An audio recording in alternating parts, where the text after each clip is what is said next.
All right, so if you've ever wanted to work that Stevie Ray Vaughan vibe into your lead playing, this week's lesson will be a good one because we're going to be looking at several classic Stevie Ray licks. Now, these aren't the licks that are typically taught. Most of the time, people focus on his Albert King licks, the big bends, and all of that stuff.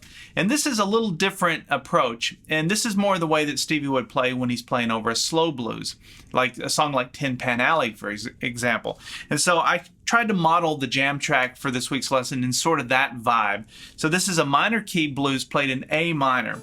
And so we're going to be playing over 3 chords. And there's a lot of repetition in what we're going to be learning. So that's another thing that I did on purpose to make this less overwhelming for you. So once you learn a lick in one spot, we're going to repurpose a lot of the same concepts in different spots in the neck.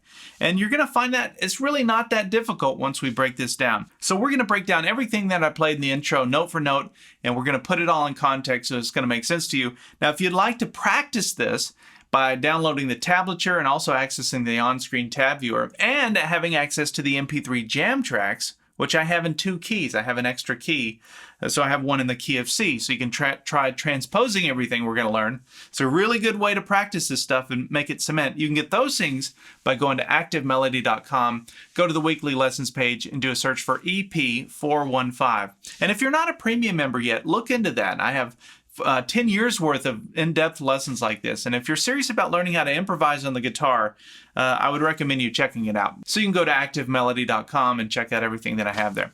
Okay, so this is played in A minor. And so the chords are going to be in A minor. That's our minor 1 chord. The 4 chord is a minor 4 chord. It's a D minor. And then there's an E minor for the minor 5 chord. So minor 1, minor 4, minor 5. That's how I think of it anyway.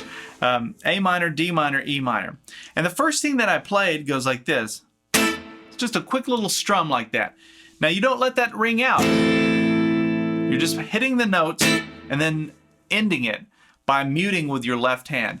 And even though I'm making the full bar chord when I'm doing that, I'm really only focusing on strings 1, 2, and 3. That little triad there, that's an A minor. So that's what you play over the 1 chord. So you hear this approach in a lot of slow blues like that, where you've got the 1, 2, 3, 4, 5, 6, 2, 2, 3, 4, 5, where you've got just a rhythmic thing that's happening. Now I'm counting to 6 like that because in my head I'm thinking 6/8 time, even though this song is actually only in 4/4 time. Don't worry about that if you don't know what I'm talking about. And I'll pull this up here in just a minute with a jam track so you can hear it in context. But that's the first thing that I played, was the A minor. Now after that, I go into a minor pentatonic scale lick. Actually, everything we're going to be doing is pentatonic scale. So if you're a pentatonic fan, you're going to love this. And I'm thinking about pentatonic scale, minor pentatonic scale pattern 1.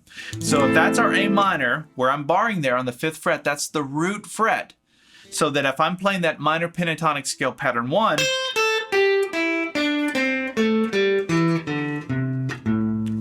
you can see all of those notes butt up against that 5th fret. And that's why I think of that as a root fret. It's also the fret you bar if you're making the minor chord or the major chord. So this first lick, so that gives you your boundaries then, right? So this first lick goes. So we're going to learn this lick first. There's some heavy bending that's going on here. And I want to just mention this too. I'm playing all of this on a 1965 Fender Stratocaster, which has a 7 1/4 inch radius neck. profile. So if I can bend on this, and it's got the vintage frets, so if I can bend on this, you can bend on whatever electric you've got. These lower radius profile necks are harder to bend on. They're just a little more challenging. I'm always amazed when I see Stevie Ray or Eric Clapton or any of these guys that play these vintage Strats or played them, you know how they can do that. They must have had work done. I don't know. Anyway, that's the first lick. And I'm starting on the 7th fret, 4th string, 5th fret, 3rd string, 7th fret, 3rd string. So a little box here between the 7th fret and the 5th fret. And then right here I went a quick slide to the 8th fret, slide back down to the 7th fret, and then a pull off to the 5th fret. Notice I only picked that once. Now this note that I'm sliding to, that's the blue note. So if you're familiar with what they call the blues scale, it's just your minor pentatonic scale with the addition of that note, which is called the blues note, or the blue note rather. All right, so far we've got, and then I'm going to come to the 8th fret 2nd string and hit that note, and then watch this. There's a bend and release on the 7th fret 3rd string again. And then we come to the 5th fret 3rd string and do a full bend here. Now this is the hardest part in the whole thing. Bend and release, and then come down to the 7th fret 4th string. And that's a very Stevie thing to do, is to bend on that 7th fret and then bend on the 5th fret. And I think he got that from Albert King, because you hear Albert doing a lot of that. But that's what's going on there. So from the beginning, you have 1, 2, 3, 5.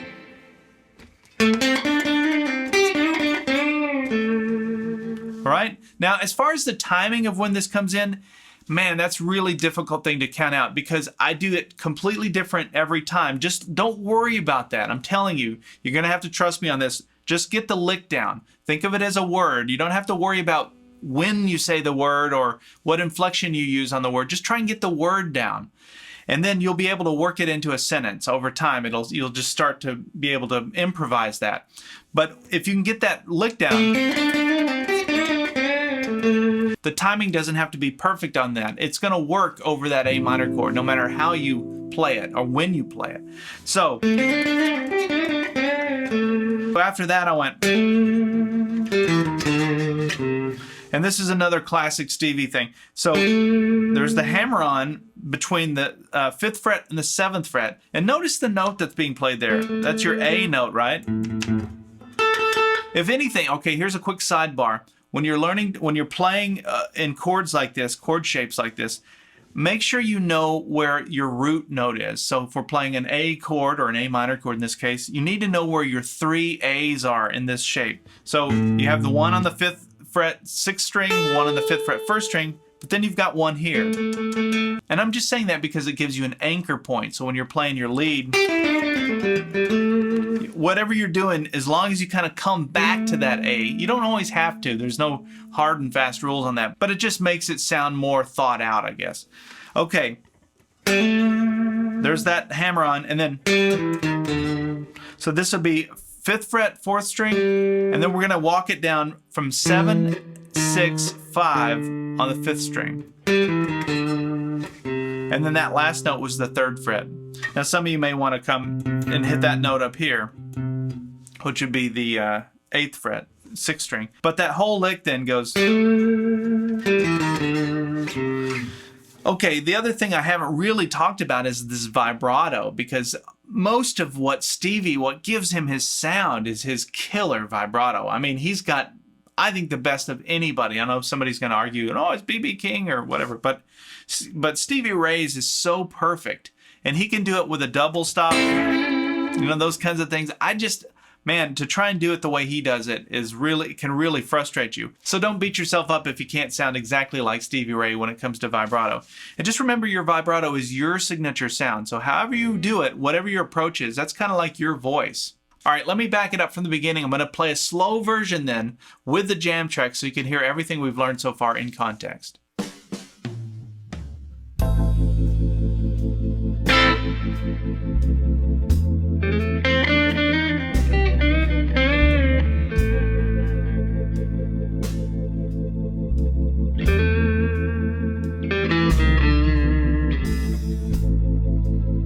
right, so for the next part, we have that A minor chord again in the same spot, and then we're going to play.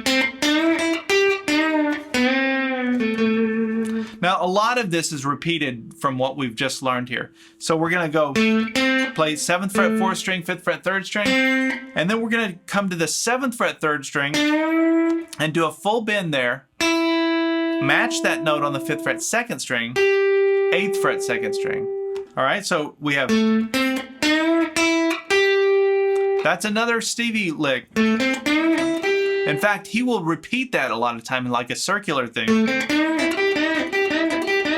That kind of thing, right? And even go backwards, go. So you could take a lick like that and really start to dissect it and think about all the things you can do with it. So after that, we're going to come back to the 7th fret 3rd string and do a full bend and release. And then we're going to come down to the 4th fret 3rd string and do a half bend. And that note has that real sad sound because that would be a note in the minor scale. Not minor pentatonic scale, but the minor scale.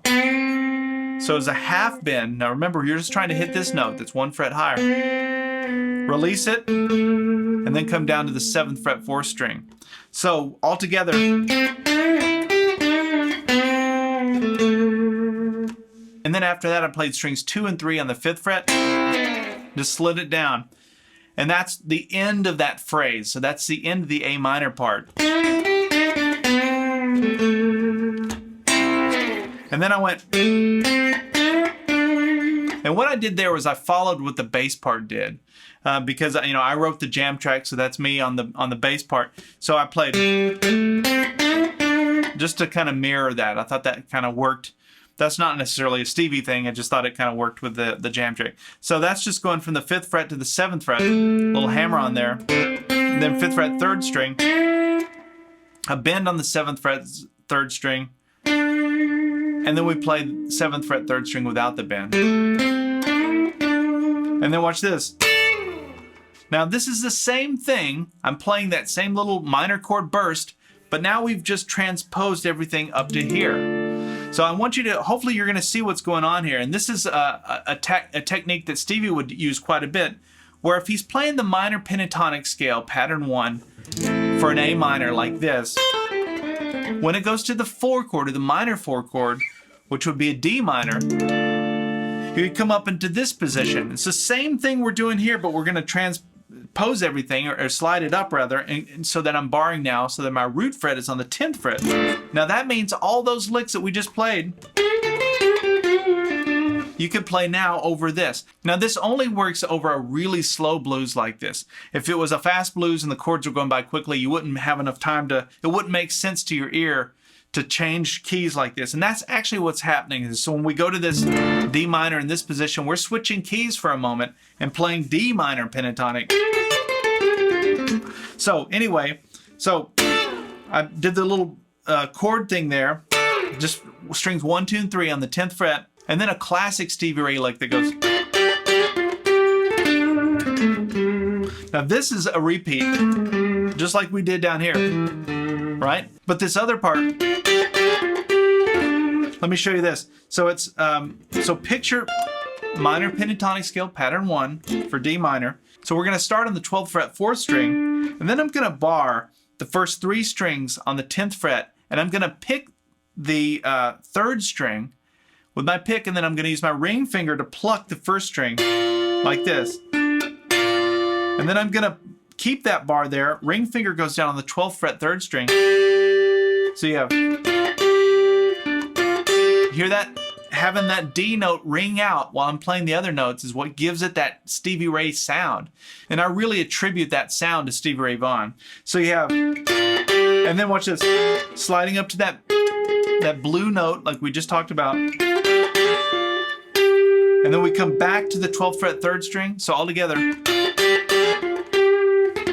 Now, did you notice that? Little rake there. I don't do a lot of rakes, but I figured I had to do that if I'm doing a Stevie Ray lesson. So I'm doing a 12th fret 4 string, and I'm just kind of raking those first 2 strings, and then I'm hitting that 12th fret 4 string. So it's really just an upstroke that you're landing on that 12th 12th fret 4th string. And it's hard to do slowly like that. So that's the technique. And then that same little walk down like we did over the A minor. So you're walking, you know, right down that minor pentatonic scale with the addition of the 11th fret. And if you're wondering, some of you are going, what is that note? That's also the blue note, just like we did up here, right? It's the blue note just played in a lower octave. And then after that, a little trill there, going between the 10th fret and the 12th fret on the 4th string. Another classic Stevie thing. And that sounds so good over a minor chord. And I did that for a while, and you can look in the tablature to see exactly how many, I don't know. But I basically held that out for the rest of that chord duration. Now once this chord goes back to the A minor, then I took the same technique and just played it down here. And hopefully you can see how it's connecting to these chords. If that's your D minor chord, there's your lick. If that's your A minor chord, there's your lick. And then I worked in that little chord burst again, like we did before. All right, let me put on the slow version of the jam track so you can hear everything in context.